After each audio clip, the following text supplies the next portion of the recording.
est là pour entretenir les espaces verts de la commune. On fait un peu de variantes dans nos plantations.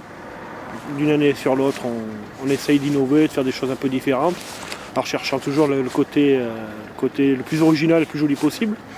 Et puis après, c'est toute la partie entretien des tentes, enfin un peu de tout, de taille de haies, de toutes ces choses-là. Et puis il se trouve que là, en période d'hiver, c'est là où on plante les végétaux, étant donné qu'ils sont en repos, qu'ils sont censés pas faire grand-chose, on les plante. Et puis ça va refaire comme avec le printemps, le réchauffement de la nature, et puis les plantes vont démarrer.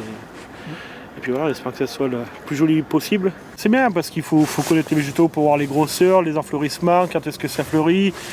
Voilà, donc évidemment sur un sujet comme on a derrière moi, sur le long des bâtiments, on prévoit des végétaux qui sont assez gros, qui fournissent bien, et puis en descendant sur le devant, on essaye de varier les hauteurs, les couleurs, tu vois.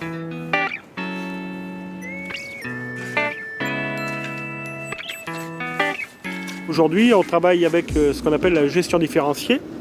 Donc c'est une toute nouvelle façon de travailler. Ça consiste à avoir une culture plus, je dirais, plus sauvage, plus naturelle. Ça consiste en la protection de l'environnement. Donc ça veut dire qu'on est forcé à plus vouloir travailler avec les produits phyto, parce que c'est quand même très mauvais pour la nature. Et puis ça nous permet de voir une façon différente de travail. Donc une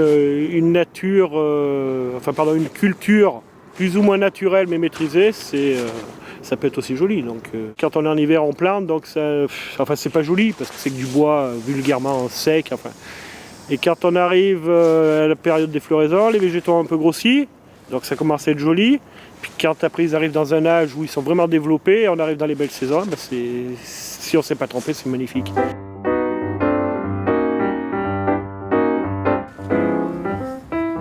Quand les gens arrivent, que ce soit des gens locaux ou que ce soit des gens de l'extérieur ou de l'étranger, quand ils arrivent à Clermont, voir de vulgaires bâtiments avec des trottoirs nus, c'est pas très joli. Ils arrivent, ils voient des massifs assez fleuris, assez fournis. Ça leur donne la première porte d'entrée de la ville par où ils passent.